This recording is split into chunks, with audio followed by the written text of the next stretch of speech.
하나님 아버지, 추석 명절을 보내느라고 산지 사방으로 흩어졌다가 또 이렇게 일상으로 돌아와 하나님 주님 앞에 예배 드릴 수 있도록 우리에게 예배 처소와 예배 공동체와 우리를 부르신 하나님 앞에 예배 드릴 수 있는 은혜를 주셔서 감사합니다.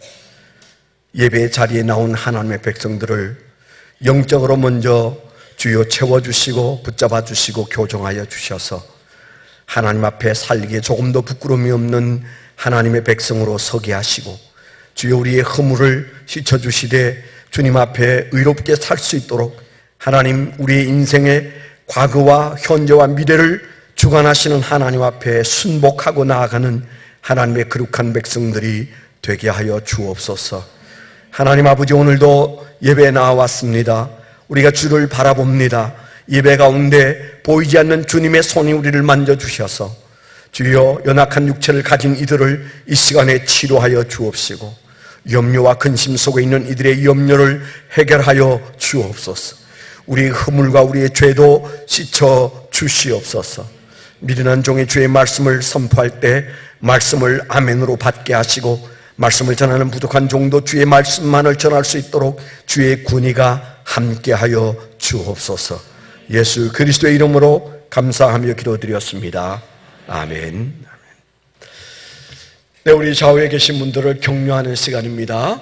더러 추석 지나고 스트레스도 있고 힘들 텐데 이 한마디면 충분합니다. 하나님은 오늘도 살아서 우리 가운데 역사하십니다. 한마디 하시죠.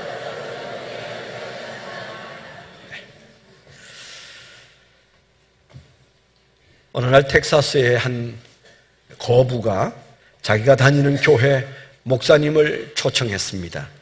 잘 지은 저택에 아주 넓은 들판 한가운데 아주 그림 같은 집을 짓고 그리고 그 가장 높은 곳에 전 동서남북이 보이는 그런 테라스에서 이제 예배를 드리고 점심을 먹은 후에 이분이 목사님에게 자랑을 시작했습니다. 목사님, 저기 동쪽을 보십시오. 저 동쪽에 있는 수많은 석유 탑들을 보십시오. 저게 바로 제가 개발하고 있는 석유 시추하는 곳입니다. 매일같이 쉬지 않고 석유가 펑펑 나옵니다. 저게 다 돈입니다. 제가 40년 동안 열심히 모아서 쌓아놓은 것입니다. 그뿐만 아닙니다, 목사님. 저 서쪽을 봐주십시오. 서쪽에 보니까 넓은 초원이 있었어요. 저 초원에 저 많은 소떼들을 보십시오. 저게 바로 제가 40년 동안 일군 농장입니다. 얼마나 많은 소들이 길러지고 있는지 모릅니다. 숫자를 다 헤아릴 수가 없습니다. 그랬어요. 그 다음에 그분이 목사님 이제 남쪽으로 봐주십시오. 남쪽을 보니까 아주 멋있는 골프장이 펼쳐져 있고 사람들이 골프를 치고 있을 때 목사님 저 골프장도 제 겁니다. 미국의 트럼프처럼 저 골프장이 바로 제 겁니다. 제가 골프장을 가지고 싶었는데 저 골프장도 제가 열심히 살아서 제 것 만들었습니다. 마지막으로 목사님 북쪽을 봐주십시오. 저기에 거대한 건물이 보이시죠? 저게 5성급 호텔입니다. 제가 저기에다 호텔을 지어서 많은 사람들이 저기를 드나듭니다. 동서남북이 다 제 겁니다. 그랬어요. 목사님이 열심히 동서남북 쳐다보느라고 정신이 없었는데 잠시 목사님이 손가락으로 위를 가리켰어요. 저기는 얼마나 있어요? 그렇게 물었습니다. 동서남북은 다 당신 것 맞는데 저 위에는 얼마나 쌓았느냐고 물었습니다. 저기는 얼마나 있어요? 그 말을 듣고 이 갑부가 기절할 정도로 놀랬답니다. 그렇지, 나는 동서남북에 내 영역을 넓히느라고 열심히 살았는데 왜 내가 저 위를 보지 못했지?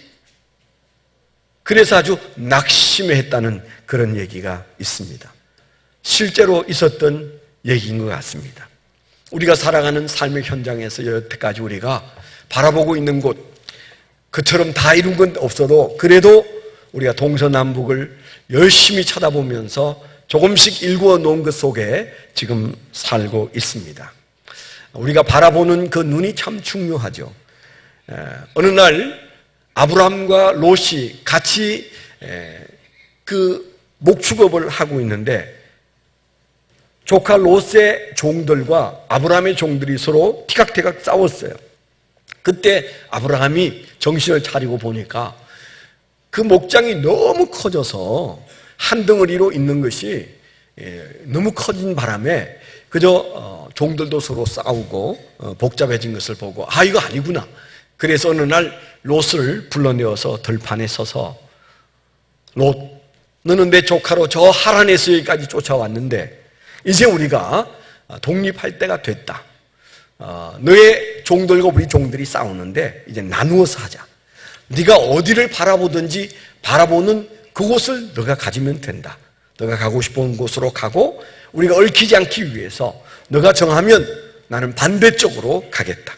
네가 동쪽으로 가면 나는 서쪽으로 갈 것이고 북쪽으로 가면 나는 남쪽으로 가겠다. 너가 먼저 가장 좋아 보이는 곳으로 선택해라. 그렇게 얘기 안 하겠어요? 그때 롯은 두말할 것 없이 저기요 하고 가리킨 곳이 어디입니까? 소돔과 고모라였어요. 네. 추석을 너무 잘 보내셨는지 넋을 잃고 그냥 앉아 계시네요. 어디를 봤다고요? 소돔과 고모라를 가리켜. 저기로 가겠습니다. 우리 같으면 조금 그러면 삼촌이 먼저 정하시면 제가 따라서 할게요. 그래야 되는 건데 나 절로 갈래요. 그렇게 정했습니다. 그곳은 아주 부욕한 곡창지대고 그리고 가장 큰 오아시스가 있던 곳이에요. 그곳을 정하면 이제 그 반대에는 가보시면 아시지만은 그냥 민둥산이에요. 양 먹이고 소 먹이기가 보통 어렵지 않은 그런 광야가 그 반대편 서쪽에 있습니다. 그때 아브라함과 롯이 서로 헤어져서 롯은 소돔 땅으로 가고 아브라함은 그 반대 광야로 양떼를 몰고 그리고 종들과 함께 떠나는 장면을 여러분 기억하시죠? 오늘 우리가 말씀이 그 다음에 일어난 심각한 문제를 얘기하고 있는데요. 우리 인생에도 항상 내가 얻고자 하는 동서남북에 무엇을 얻고 무엇을 둘 것인가가 우리의 아주 귀중한 관심사예요. 여러분 1층에 들어오시면 1층에 큰 그림이 앞을 탁 가리고 있습니다. 반드시 쳐다보고 지나가라고. 천주교는 마리아상이 있어서 그 앞에서 잠시 묵념이라도 하고 들어갔는데 저희 교회는 딱 문을 열고 들어오면 정면에 큰 그림 하나가 있습니다. 한번 보여주실까요? 무슨 그림이 있는지 여러분 보신 적 있으시죠? 네. 제가 얼마나 비싸고 좋은 그림인데 저것도 안 보고 다니시는지 몰라요. 저 피카소 그림도 가서 직접 보고요. 렘브란트의 그림도 보고요. 세상에 유명한 그림들은 다 한번 봤어요. 딱 하나 모나리자만 못 봤어요. 가는 날 그 박물관이 문을 닫고 있어서 그만 못 보고 모나리자는 다음에 볼 수 있으면 보자. 그리고 왔는데 제가 피카소 그림을 값으로 칠 수 없다는 그 그림을 보고 너무 혼란스러웠어요. 도대체 우리 손녀가 그린 그림하고 똑같은데 뭘 이해를 해야 그걸 가지고 감상을 하고 어떻게 하죠? 복잡해서의 마음이 여러분도 교과서에서도 보시고 보셨잖아요. 그런데 똑같아요. 실물을 보거나 아니면 그림을 보거나 똑같아요. 참 이해하기 어렵더라고요. 어느 날 아름다운 병원에 갔더니 아름다운 신경과에도 피카소의 그림이 걸려 있더라고요. 그래서 이 원장은 이 그림을 이해하나? 그런 생각을 하고 그림을 감상을 했습니다만은 여튼 그건 저보고 그냥 들고 가라고 해도 안 들고 올 그림이에요. 네, 그거 보고 있으면 마음이 심란해지는 그런 그림이에요. 이 그림은 모나리자보다 나은 그림이에요. 김천정 집사님이 그려서 우리가 12년 전에 교회를 입당했을 때 그 벽에다가 탁 직접 본인이 그려서 자기 돈으로 액자 만들어서 또 사람 불러서 딱 걸어주셨어요. 굉장히 멋있는 그림입니다. 제가 그 그림을 가져왔을 때 보니까 뭔지 알 수가 없어요. 이 도대체 뭐지? 두 사람이 싸워서 뭔가 서로 헤어지는 것 같기도 하고, 그런데 이게 뭐지?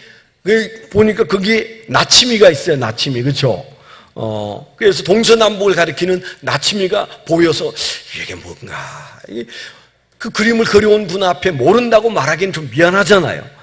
뭐 알아야 좀 좋다든지 어떻든지 할 텐데 난망해하니까 목사님 이해가 안 되시는군요. 그래서 이해가 잘 안 돼 솔직히. 그랬더니 나 그림 볼 줄 몰라요. 그랬더니 이건 간단한 건데 목사님이 눈만 보면 이해가 탁 됩니다. 이 두 사람의 눈만 보면 이해할 수 있는 그림인데요.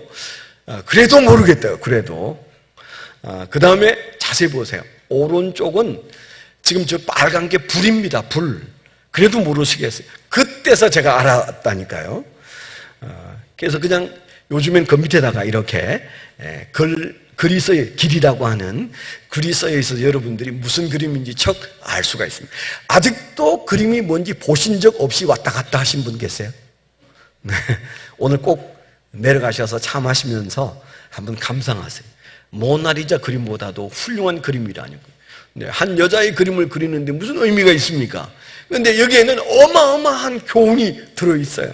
두 사람이 누굴까요? 누군지 모르면 그냥 눈만 보면 된다고 그랬죠. 저한테 목사님이 눈만 보시면 압니다 그랬는데 그 눈을 보니까 하나는 밑을 내려다보고 한 사람은 위를 보고 있는 눈이었어요. 이렇게 심오한 그림을 그리다니. 그래서 제가 항상 창세기를 읽을 때마다 저 그림이 생각나고 저 물끄러미 저 그림을 볼 때가 지금도 많이 있어요. 그러니까 김천정 화백의 마음속에는 롯은 뭘 봤는가? 제 설교를 듣고 그림을 생각하고 그렸다는데 롯이 본 것은 소돔과 고모라 이 세상을 내려다보고 있는 겁니다. 아브라함은 뭘 바라보고 있어요? 내가 서쪽으로 갈지라도 내가 가는 길은 하나님을 바라보고 가는 길이니까 거기가 광야일지라도 괜찮다. 그런 마음으로 그가 동서남북에서 좋은 곳을 선택한 것이 아니라 하나님을 바라보고 선택한 모습이 그게 등장하잖아요. 그 결과가 어떤 결과입니까? 오늘 말씀 우리가 18장에 읽은 내용은 아브라함이 부자가 됐어요. 아주 거부가 되었습니다. 그리고 소돔 땅에서 살고 있는 롯도 자식들을 키우면서 잘 살고 있었습니다. 그런데 아브라함 앞을 뭔가 예상치 않는 분들이 지나가고 있었어요. 저분이 하늘에서 오신 분 같다. 혹 하나님이 아닌지 모르겠다. 그런 생각이 들어서 막 뛰어갔다고 성경에 기록되어 있어요. 그가 뛰어가서 그 장막문에 앉았다가 눈을 들어본 적 사람 셋이 맞은편에 서 있는지라 그가 그들을 보자 곧 장막문에서 달려나가 영접하며 몸을 땅에 굽혀 이르되 내 주여 내가 주께 은혜를 입어 싸우면 원하건대 종을 떠나가지 마시옵고 물을 조금 가져오게 하사 당신들이 발을 씻으시고 나무 아래에서 씻어서 내가 떡을 조금 가져오리니 당신들의 마음을 상쾌하게 하신 후에 지나가소서. 그러면서 그가 극구 그분들을 불러다가 앉혀놓고 그리고는 음식을 준비했는데 그냥 있는 것 냉장고에서 꺼내드린 게 아니에요. 뒤로 가서 종들을 다 불러다가 요 송아지, 이 송아지 가장 토실토실 살이 찌고 맛있어 보이는 이 송아지를 잡아서 스테이크를 만들고 빨리빨리 하라. 잠시 쉬는 동안에 만드니 얼마나 분주했겠습니까? 날벼락같이 사람들이 달려들어서 송아지를 잡고 음식을 만들고 그래가지고 이제 그 세 분을 대접했는데 성경에 뭐라고 돼 있어요? 그 세 분이란 하나님과 두 천사였어요. 많은 학자들은 그게 나오는 그 여호와는 예수 그리스도이실 것이다 그렇게 말하고 있습니다. 아브라함이 만난 예수님이 두 번 계신데 한 번은 멜기세덱으로 나타나시고 한 번은 바로 이때 나타나신 분이 그 예수님이시다 그렇게들 많이들 얘기하고 있습니다. 어떻든 상관없어요. 하나님을 붙들고 그가 잠시 계시라고 그가 하나님인 줄 정확하게 알았을지는 우리가 알 수 없지만은 뭔가 분별력이 있어서 그가 저분들은 보통뿐이 아니시다. 그래서 그분들을 앉혀두고 그리고 음식을 만들어서 대접한 다음에 대접을 잘 받은 하나님과 천사 두 분이 그 자리에서 그 안에 사라가 어디에 있는지 묻고 1년 후에 당신들의 자손이 생길 것이다. 그렇게 축복하고 그뿐만 아니고 자자손손이 복을 누려서 거대한 나라를 이룰 것이라고 말해주고 일어나서 이제 막 가려고 하고 있어요.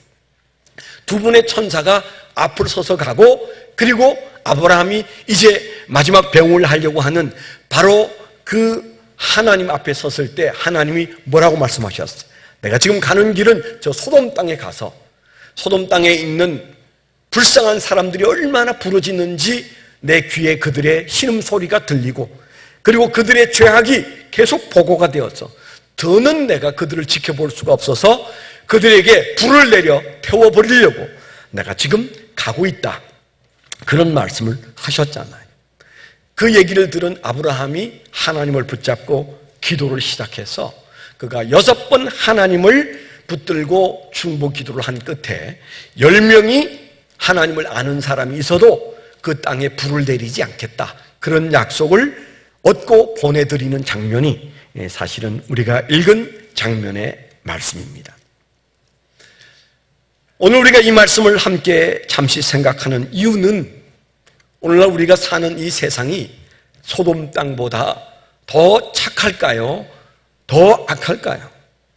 우리가 솔직히 예수 믿는 사람이라면 우리가 호흡하고 있는 이 땅이 소돔 땅보다도 훨씬 하나님 앞에 죄악된 세상이다 라고 말하는데 우리가 주저할 사람이 없을 겁니다.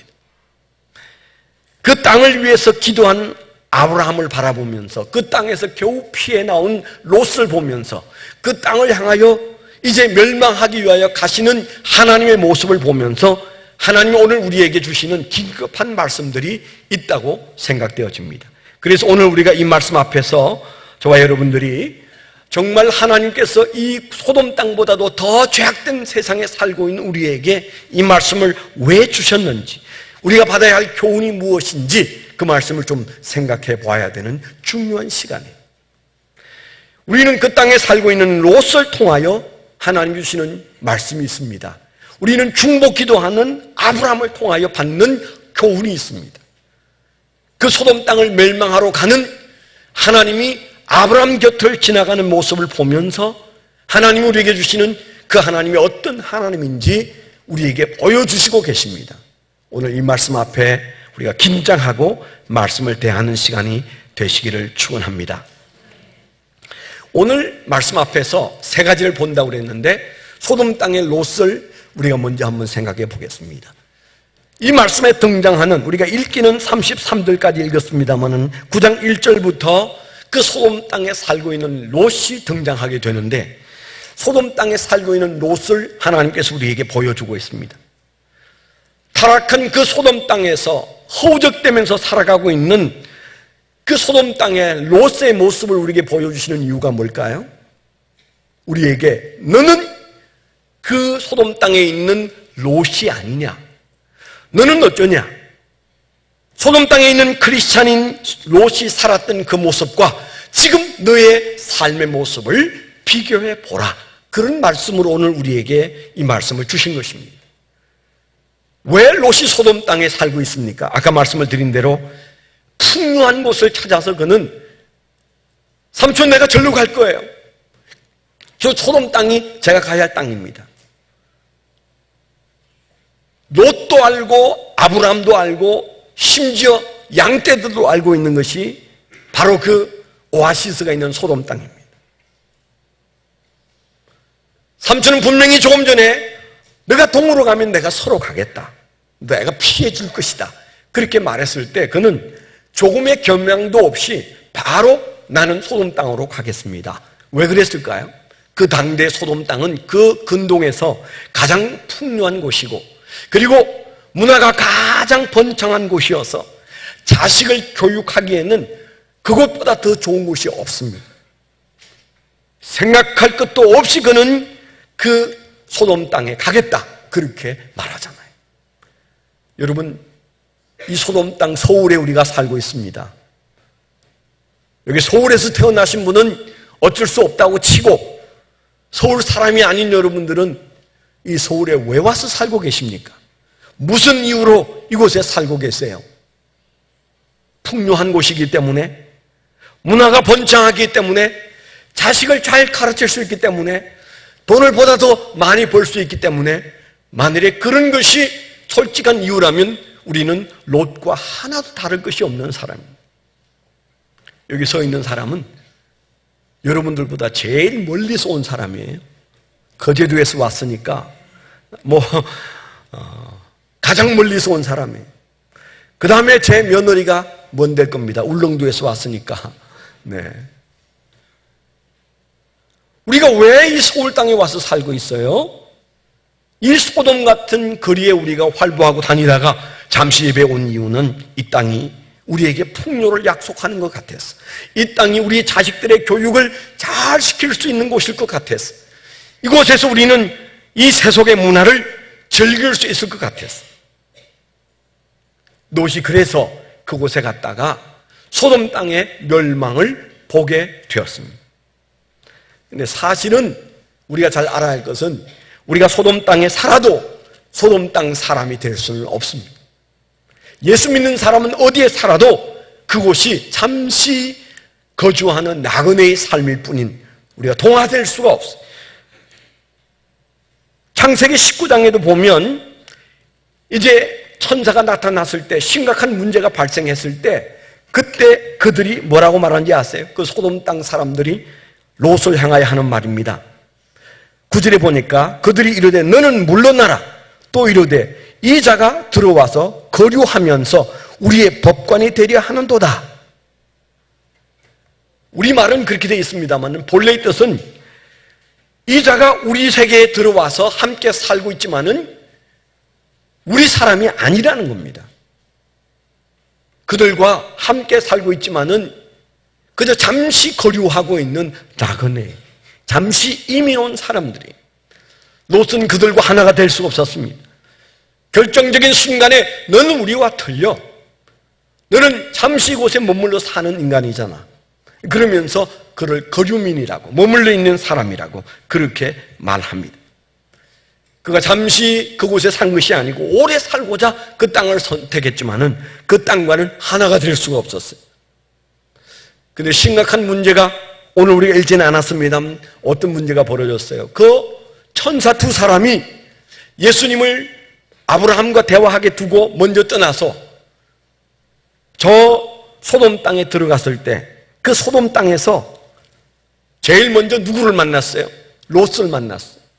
19장 1절에 보면 저녁 때에 그 두 천사가 소돔에 이르니 마침 롯이 소돔성 문에 앉아 있다가 그들을 보고 일어나 영접하고 땅에 엎드려 절하며 이르되 내 주여 돌이켜 종의 집으로 들어와 발을 씻고 주무시고 일찍 일어나 갈 길을 가소서. 그들이 이르되 아니라 우리가 거리에서 밤을 새우리라. 롯이 강청하며 그제서야 돌이켜 그 집으로 들어오는지라. 롯이 그들을 위하여 식탁을 베풀고 무교병을 구우니 그들이 먹으니라.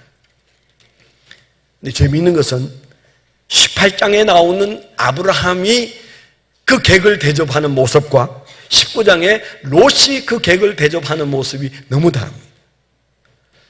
우선 절수도 틀려요. 보면 무려 7절에 걸쳐서 나오는 아브라함의 손님 대접 얘기가 나오는데, 그런데 19장에 보면 롯은 딱 3절 동안에 그가 손님을 대접한 얘기가 나옵니다. 송아지를 잡았는데 롯은 뭘 했어요? 그냥 밀가루로 그저 전병을 구워서 그에게 무교병을 구워서 그저 대접하는 정도. 간단한, 말하자면 전병을 구웠는데 무교병이었어요. 그러니까 쉽게 딱딱하고 맛이 없는, 달지도 않은 그런 식빵을 대접하고 그냥 한 끼 때우고 주무시고 가십시오. 그렇게 대접했어요. 여러분 잘 아시는 대로 신약성경 베드로 후서에 보면 그 아브라함이 손님을 대접하다가 천사를 대접하는 놀라운 축복을 누렸다. 그렇게 기록되어 있는 말씀을 우리가 기억합니다. 이렇게 벌써 두 사람이 손님을 대접하는 모습이 좀 다른데요. 소돔 땅에서 어떤 일이 벌어졌습니까? 천사들이 등장하니까 아마 그 모습이 아주 멋있었나 봐요. 남자로 분장을 하고 나타난 천사가 요즘 인기 있는 송중기 정도로 보이는지 몰라요. 아주 멋있는 두 남자가 딱 들어서서 거리를 지나서 지금 현재 롯의 집으로 들어가는 모습을 사람들이 보기에는 소문이 쫙 났습니다. 사람들이, 남자들이 때로 몰려왔습니다. 그리고 문을 두들기면서 롯을 불러냈습니다. 어째서 왔냐 그랬더니 우리가 여기 멋있는 송중기 두 사람 들어가는 거 봤다. 당장 내놓으라. 우리가 그 사람과 상관하겠노라. 그렇게 말합니다. 5절에 롯을 부르고 그에게 이르되 오늘 밤에 내게 온 사람들이 어디 있느냐 이끌어내라. 우리가 그들을 상관하리라. 상관한다는 말이 무슨 말입니까? 성경에는 히브리어는 야다하겠다 그렇게 말했어요. 그 말이 그냥 우리말로도 이해할 수 있어요. 그뒤에 보면 이런 악한 행동을 행하지 말라 그렇게 말하고 8절에 내게 남자를 가까이 하지 아니한 두 딸이 있노라. 청하건대 내가 그들을 너희에게로 이끌어내리니 너희 눈에 좋을 대로 그들에게 행하고 이 사람들은 내 집에 들어왔은즉 이 사람들에게는 아무 일도 저지르지 말라. 내 딸 둘을 데려가도 좋아. 그런데 어떻게 해도 좋은데 이 손님들은 안 돼. 너희가 상관하려고 하는 이 사람 내놓을 수가 없어. 우리 말로만으로도 그 말이 무슨 말인지 압니다. 야다가 무슨 말이에요? 호모섹스 하겠다는 겁니다. 남자들이 와서 멋있는 남자와 하룻밤을 즐기겠다는 겁니다. 강간하겠다는 겁니다. 성경에 소돔이 얼마나 타락했느냐를 우리에게 보여주는 가장 확실한 그림 하나가 바로 이 그림입니다. 그들이 하나님이 멸망할 수밖에 없는 무서운 세상에 살고 있는 롯이 살고 있는 소돔 땅이 하나님이 그만둘 수 없는 가장 큰 이유는 봐라 천사를 보고 그들이 강간하겠다고 하지 않느냐. 남자가 남자를 붙들고 나쁜 짓을 하겠다고 하지 않느냐. 사람들 앞에 그 밤중에 와서 문을 두들기고 내놓으라고 말하는, 얼마나 다급했으면 내 딸을 데려갈지언정 안 되겠어. 내 딸이 있으니 데려가시오. 그 말도 아주 잘못된 말이지만은 그거 정신없어서 아마 그런 말을 했을 거예요. 우리가 이 세상 혼탁한 세상 속에 묻혀 살면 우리의 생각이나 우리의 말이 헷갈려요. 안 되면 안 되는 거지 어떻게 내 딸을 데려가서 당신들 마음대로 하라고 그렇게 말을 해요. 단지 그 두 딸만 있는 사람이, 그래서 그들이 얼마나 흉악한 죄를 짓고 있는지를 보여주고 있습니다. 대한민국 서울 어떻습니까? 국회의원들이, 서울시장이, 그리고 수많은 사람들이 동성애법을 통과시키려고 아주 발악을 하고 있어요. 서울만 그런 건 아닙니다만 서울이 중심이 되었어요. 아직도 80개가 넘는 나라는 그것을 금지하고 있는데, 아직 우리가 선진국에도 들어가지 않은 나라인데 그것부터 먼저 해야 선진국 된다고, 그거 하겠다고. 유엔 사무총장도 대통령에 관심이 있는 모양인데 그분도 빨리 우리나라에도 그걸 법으로 통과해야 된다고 그렇게 말하지 않았겠어요? 소돔 땅에 심각한 문제가 뭐라고요? 그들이 가장 극악한 죄의 모습이 뭐라고요?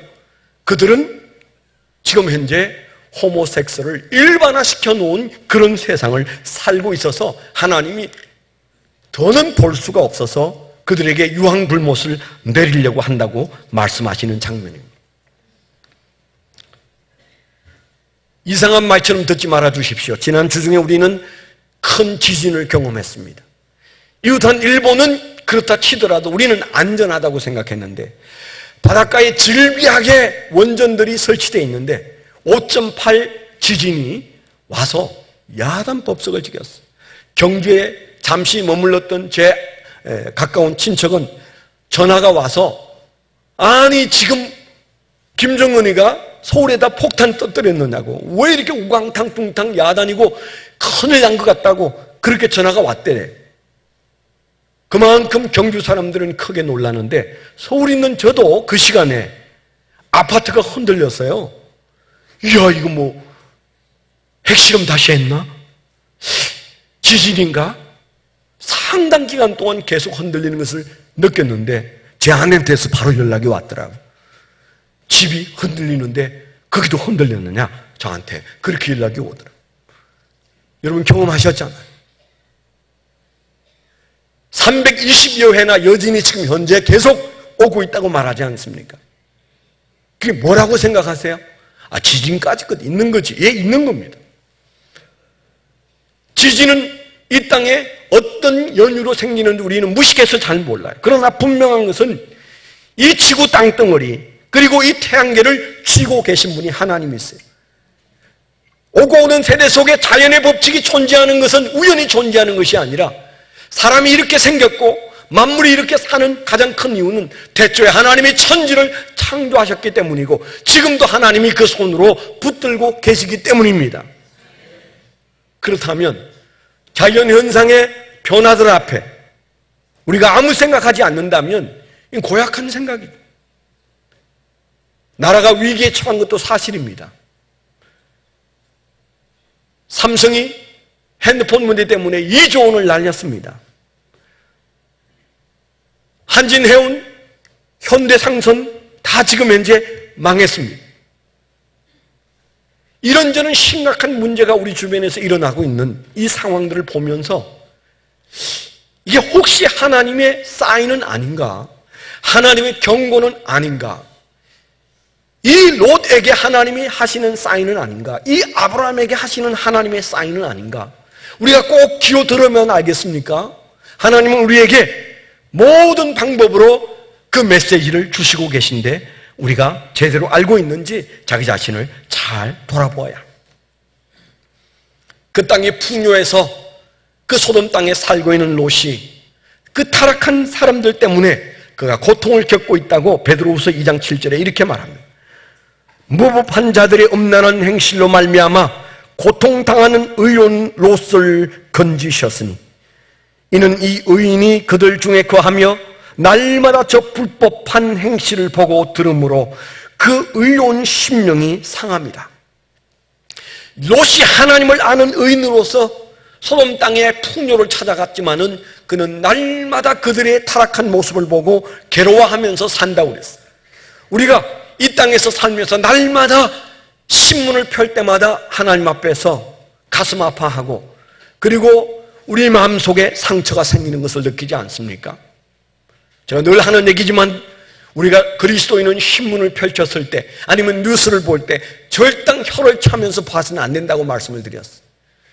우리는 그 신문을 펼쳤다면 신문을 덮기 전에 하나님 앞에 반드시 이 땅을 고쳐달라고 기도해야 돼요.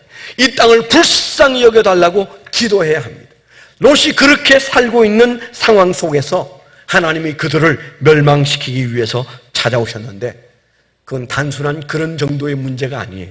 우리가 잘 보면 그런데 하나님과 아브라함이 약속하고 이제 10명만 하나님을 아는 사람이 그 땅에 있으면 살려주겠다고 말씀하셨는데 아브라함이 왜 50명부터 시작한 얘기를 10명까지만 가고 멈췄을까요? 이유는 간단합니다. 내 조카 롯이, 의인 롯이, 믿음 좋은 롯이 그 땅에 가서 살면 아무리 그 땅 사람들이 죄가 많아도 내 조카를 통하여 그 가족을 통하여 전도된 사람이 10명은 넘을 것이다. 아멘? 그가 그런 믿음을 가졌어요. 우리가 있는 곳에서 적어도 내 주변에 내 사랑하는 사람들, 내 이웃들 10명은 예수 믿게 할 것이다. 다윗은 그렇게 생각했어요. 그래서 10명까지 말하고 더는 말하기 어려워서 10명 있으면 멸망하지 않겠다는 약속을 받아내고 하나님을 놓아드렸어요. 그런데 여러분 잘 아는 대로 그 결과가 뭐였어요? 롯은 단 한 명도 전도를 하지 못했어요. 더 정확하게 말하면 롯은 그 아내도 전도하지 못했어요. 두 딸도 전도하지 못했어요. 당연히 정혼한 사위 두 사람도 전도하지 못했어요. 롯이 천사의 말을 듣고 우리가 이제 속히 이곳을 피해가야 한다. 잠시 후에 유황불못이 이곳에 떨어질 것이다. 그렇게 그 사위들에게 말했을 때 그 사위들이 뭐라고 그랬어요? 농담하지 마세요. 아버님, 농담하지 마세요. 농담으로 받아들였어요. 우리의 간절한 마음을 우리 주변의 사람들이 어떻게 받아들이든가요? 믿지 않는 우리 자식들이 어떻게 받아들이고 있습니까? 내 사랑하는 사람들이 어떻게 받아들이고 있습니까? 우리가 전도를 잘 못한 탓에 그들이 농담하지 마. 믿으려면 너나 잘 믿어. 혹시 그렇게 우리에게 말하는 사람은 없던가요? 롯은 그 땅 풍요를 찾아갔다가 풍요는 만났는지 모르지만은 좋은 음식은 먹는지 몰라도 그는 한 사람도 구원하지 못했어요. 사랑하는 자식도 믿지 않는 사람에게 시집가게 됐어요. 아니 시집갔어요. 결혼식을 올리지 않았을 뿐이지 종혼했다고 기록되어 있습니다. 그리고 영적인 문제를 얘기했을 때 그 사위들은 농담한다고 말했어요. 딸들도 여전히 하나님을 믿는 것이 아닙니다. 오늘날 우리의 믿음의 자녀들이 믿음이 없어서 예수 믿지 않는 사람들에게 시집가지 않습니까? 그 딸이 믿음이 없어서 예수 안 믿는 사람에게 시집가거나 전도하기 위하여 선교사의 심정으로 시집가겠다고 한다면 그건 괜찮아요. 그렇지만은 예수를 믿든지 안 믿든지 송중기 비슷하기만 하고 좋은 대학 나오고 잘 살기만 하면 그건 문제가 안 된다.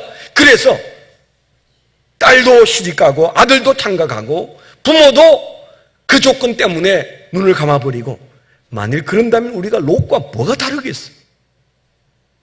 하나도 다를 것이 없어.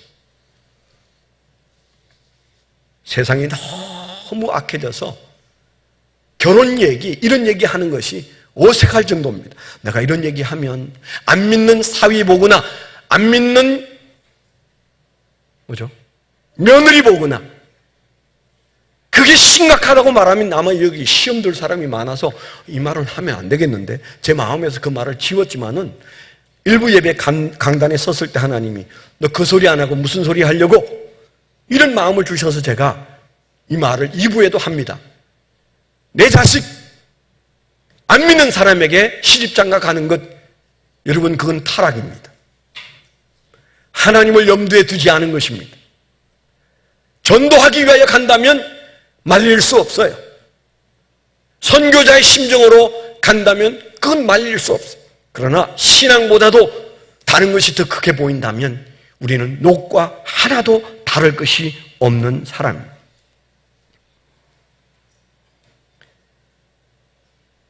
여기 이 야다라는 말, 상관하겠다는 말, 이 말은 부부관계 하겠다 그런 말이에요. 심각한 말이에요. 이런 죄악된 세상이 지금 우리가 살고 있는 서울 바닥이고 자식들을 신앙 안에 세우지 못해서 그들의 중요한 인생사의 결혼 문제도 우리가 간섭할 수 없다면 우리는 롯보다 더 못한 삶을 살고 있는 사람일 수 있습니다. 오늘 이 말씀 앞에 우리가 거울을 보듯 우리를 보게 되기를 축원합니다. 두 번째 사람입니다. 두 번째 사람은 기도하는 참 성도의 모습을 아브라함을 통하여 우리에게 보여주고 있습니다. 아브라함은 정성을 다해서 그저 길 가는 손님을 대접하다가 그는 엄청난 말을 듣게 되었어요. 그분들이 바로 하나님이시고 하나님과 함께 온 천사라는 사실을 알게 되었을 때 얼마나 놀랐겠습니까?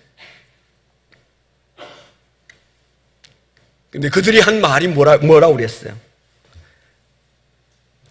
우리는 지금 이곳을 멸하려고 가고 있다. 그들이 성 안에서 울부짖는 소리와 그리고 그들이 얼마나 흉악한 죄를 지었는지 소돔 땅을 불로 멸망시키려고 간다. 그런 말을 했어요. 아브라함이 보이는 반응이 뭐예요? 아브라함이 보이는 반응. 그 말을 들었을 때 아브라함은 하나님을 붙들고 늘어졌습니다. 하나님, 그 땅에 아무리 죄가 많아도 그 땅에 50명이 예수를 믿는다면 하나님을 아는 사람이 50명이 있다면 그 50명도 불에 태워 죽이시렵니까? 하나님, 안 됩니다. 하나님의 공의는 그 50명 때문에 그들을 죽일 수가 없습니다.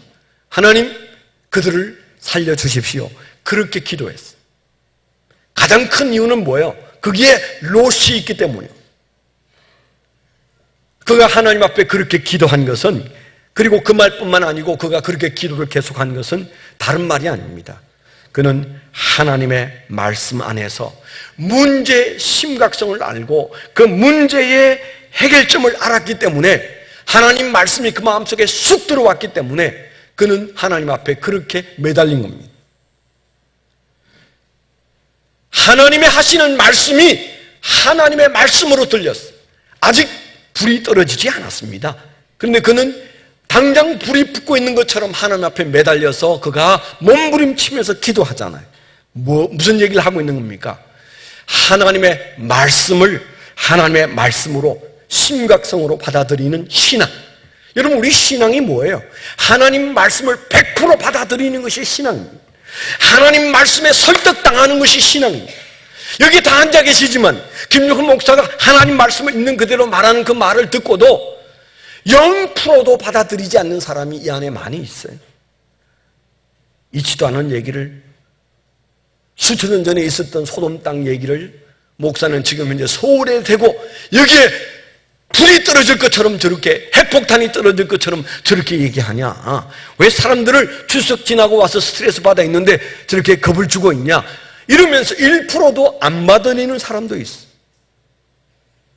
하나님의 말씀을 100% 받아들여서 일어나지 않은 일이지만 일어날 것처럼 그 말씀 앞에 설득당하는 것, 그게 신앙입니다.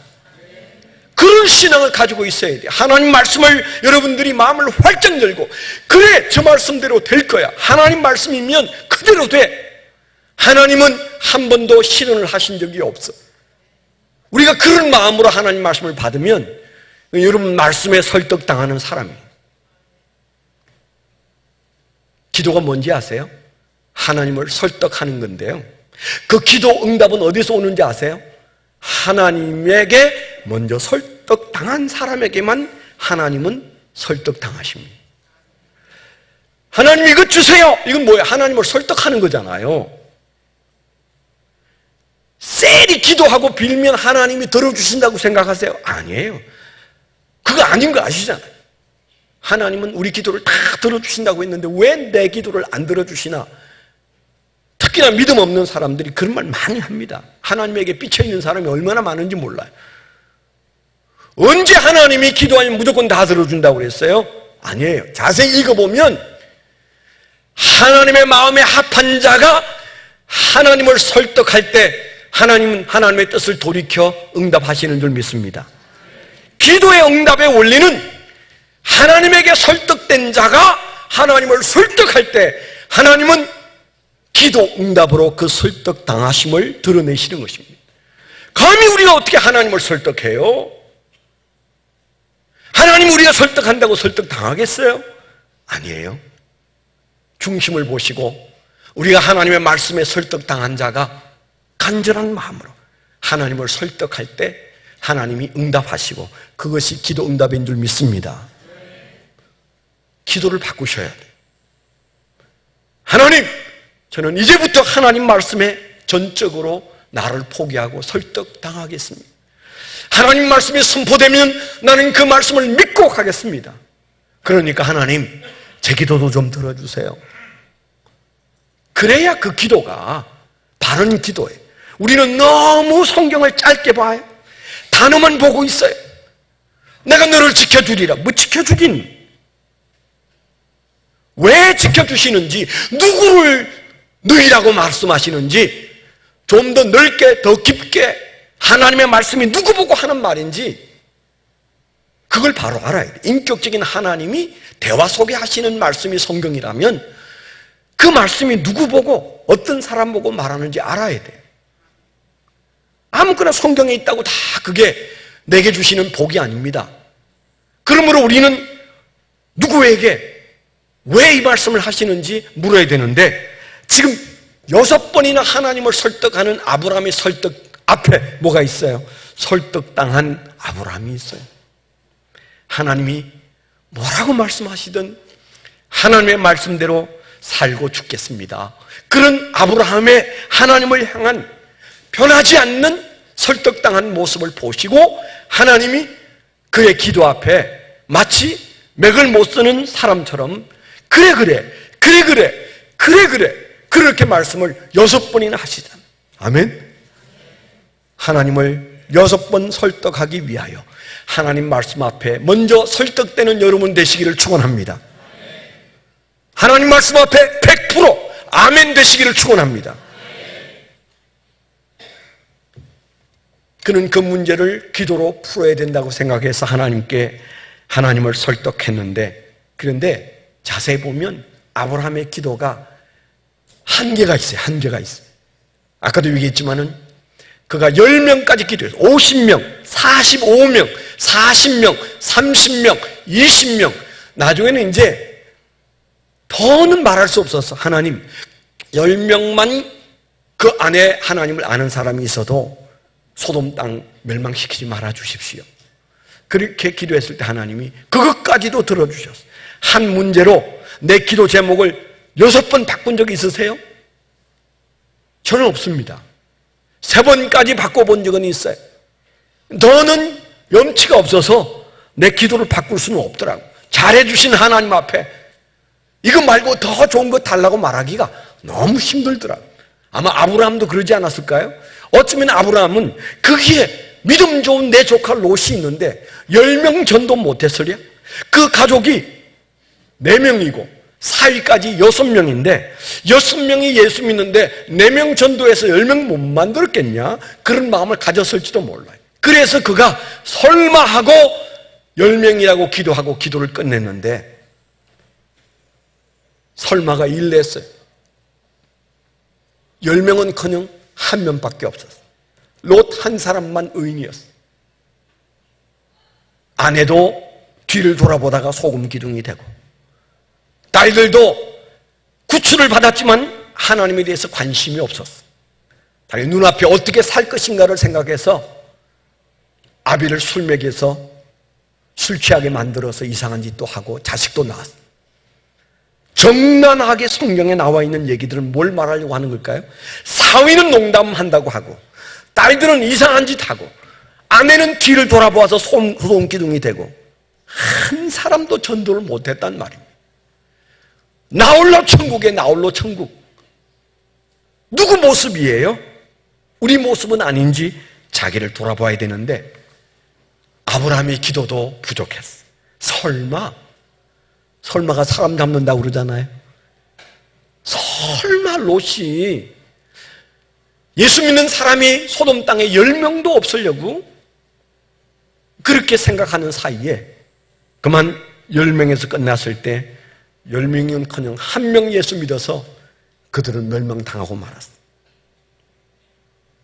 우리의 기도가 사람을 살립니다. 우리의 기도가 이 땅을 살립니다. 우리의 기도가 이 세상을 살립니다. 아브라함의 줄기찬 기도가 내 가족과 이 지역 사회를 살리고 이 세상을 살리는 놀라운 생명의 보루로 믿고 기도하는 아브라함 되시기를 축원합니다. 세 번째는 여기에 등장하는 기도를 들으시는 하나님의 모습이 등장하죠. 소돔에 살고 있는 롯이 등장하고 기도하는 아브라함의 모습을 보여주시고, 그리고 아브라함 앞을 서성거리는 하나님의 모습이 등장합니다. 하나님이 롯이 살고 있는 소돔 땅을 멸망시키기 위하여 하나님께서 바로 소돔 땅에 가시지 않아도 돼요. 그냥 말씀으로도 얼마든지 멸망시킬 수 있어요. 그런데 어느 날 인간의 모습을 하고 하나님이 2 천사를 이끌고 아브라함 앞을 서성거리고 있습니다. 하나님께서 심판하러 오셨는데 왜 하나님은 바로 가지 않고 아브라함 앞을 서성거릴까요? 왜 롯 앞에 서성거리실까요? 하나님께서 심판주이시지만 분명한 것은 하나님의 백성들에게 도성의 운명을 맡기신다는 사인이에요. 아브라함에게 저 소돔 땅의 운명을 맡긴다는 사인이에요. 그들에게 알려주고 싶었어. 내가 저 소돔 땅을 멸망시키는데 너가 뭘 할 일이 없겠냐? 마치 그런 겁니다. 하나님께서 멸망시키려고 할 때 제일 먼저 보시는 게 뭐라고 그래서 성경에 하나님을 막아서서 그 도성을 살려달라고 구하는 자가 있는지 없는지 먼저 살핀다고 성경에 돼 있습니다. 인간이 얼마나 죄를 많이 지었는가를 살피기에 앞서서 그들을 멸하기 전에 저들을 변호하고 저들을 살려내기 위해서 하나님의 심판 앞에 자기 몸을 내어서 막아서는 자가 있는지 없는지 먼저 살펴보시는 하나님. 아브라함이 그렇게 하나님 앞에 막아섰고 롯이 그렇게 하나님 앞에 막아섰습니다. 은근히 하나님은 서성거리면서 아브라함이 그 문제에 개입하기를 원하셨어요. 전도가 뭡니까? 전도가 바로 그 하나님의 심판 앞에 우리가 개입하는 것입니다. 그 하나님의 심판 앞에 손을 번쩍 들고 막아서는 것입니다. 하나님의 백성들이 그 도성의 운명을 붙들고 기도하기를 원하시는 것이 하나님의 마음이세요. 그래서 우리는 하나님 앞에 우리 주변에 기도해야 할 사람들을 붙들고 그 대상자를 선정하고 기도하는 겁니다.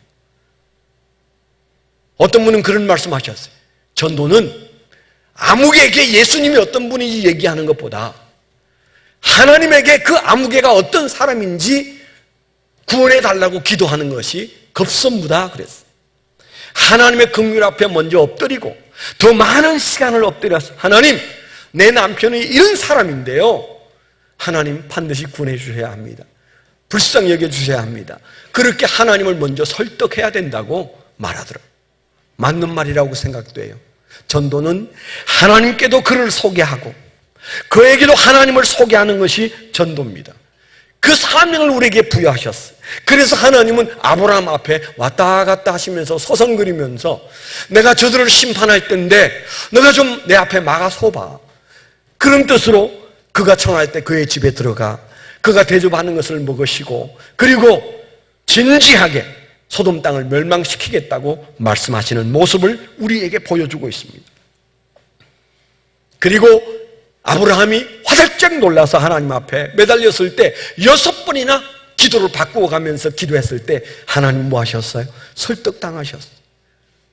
영혼을 구원하는 데 관한 하나님은 오늘도 우리에게 설득당하십니다. 하늘과 땅의 권세를 내게 주셨으니 그러므로 너희는 가서 모든 족속으로 제자 삼으라. 세상 끝날까지 너희와 항상 함께 있겠다. 그렇게 말씀하셨어요. 하늘과 땅의 권세와 함께 우리와 함께 계시는 예수님이 왜 함께 계셨어요? 우리가 무엇이든 하나님께 구하면 설득당하시기 위하여 우리가 전도하고자 하는 그 현장에 주님이 오셔서 뭐든 우리가 구하는 것 들어주시려고 아브라함에게 6번이나 그 기도를 들어주신 것처럼 우리 기도를 들어주시려고. 그뿐만 아닙니다. 어떤 하나님이 보여요? 아브라함이 부탁하지도 않았는데 10명이 예수 믿는 사람이 아니라 겨우 한 사람 예수 믿는데 그 천사들은 아브라함의 마음속에 있는 소원을 기억하여 롯의 가족들을 이끌어 가려고 했어요. 불행하게도 그 아내는 도중에 뒤를 돌아본 바람에 그만 세상 것에 집착하다가 소돔 기둥이 되고 두 딸의 손을 붙들고 천사들이 이끌어내어서 겨우 두 딸과 롯이 구원을 받았지만은 그 구원은 하나님의 특별한 보상이었어요. 하나님의 보너스였어요. 성경에 뭐라고 되어 있습니까? 이 보너스는 그냥 주어진 것이 아니라 하나님이 아브라함을 생각하셔서 그런 일을 행하셨다고 기록해 있습니다. 19장 29절에 보면 하나님이 그 지역의 성을 멸하실 때 곧 롯이 거주하는 성을 엎으실 때 하나님이 아브라함을 생각하사 롯을 그 엎으시는 중에서 내보내셨더라. 하나님이 아브라함을 생각하사 롯을 건져내셨다. 성경에 그렇게 기록하고 있습니다. 우리의 전도와 우리의 전도 기도는 그렇게 중요한 겁니다. 우리가 하나님 앞에 기도하고 그리고 누군가를 설득할 때 하나님은 우리를 생각하여 그를 건지실 것입니다. 하나님께서 그렇게 하실 수 있도록 우리가 선행해야 되는 게 뭐예요? 하나님 앞에 전도 기도하고 예수 믿어야 하는 내 앞에 있는 사람에게 예수가 어떤 분이신지 전하고 우리가 이 일을 수행하는 동안 이 도성이 살려지고 우리가 그렇게 기도하는 동안 우리 사랑하는 이웃들이 구원받는 역사가 일어나게 될 줄 믿습니다. 이 땅이 우리에게 찬란해 보이지만 사실은 이 땅은 지진이 와도 무너지고 핵폭탄이 떨어져도 우리가 그저 아 소리도 못하고 끝날 겁니다. 언제 무슨 일로 우리가 운명의 끝을 볼지 모릅니다. 소돔 땅과 하나도 다를 게 없어요. 우리는 바로 그 소돔 땅에 있습니다. 지금 해야 할 버킷리스트 1위는 누군가에게 복음을 전하는 것입니다. 그를 위해서 하나님 앞에 간절히 기도하는 것입니다. 그 기도 속에 그 사람과 그 사회가 구원받는 축복을 누리게 될 줄 믿습니다. 기도하겠습니다. 하나님 아버지, 소돔 땅에 살고 있는 우리에게 우리가 지금 그 멸망의 초일기를 보고 있는 아브라함으로서, 롯으로서 우리가 지금 어떻게 살아야 할지 우리에게 선명하게 보여주는 주의 말씀을 들었습니다. 주의 말씀을 100% 받아들임으로 주님께 설득당하는 종들이 되게 하여 주시옵소서.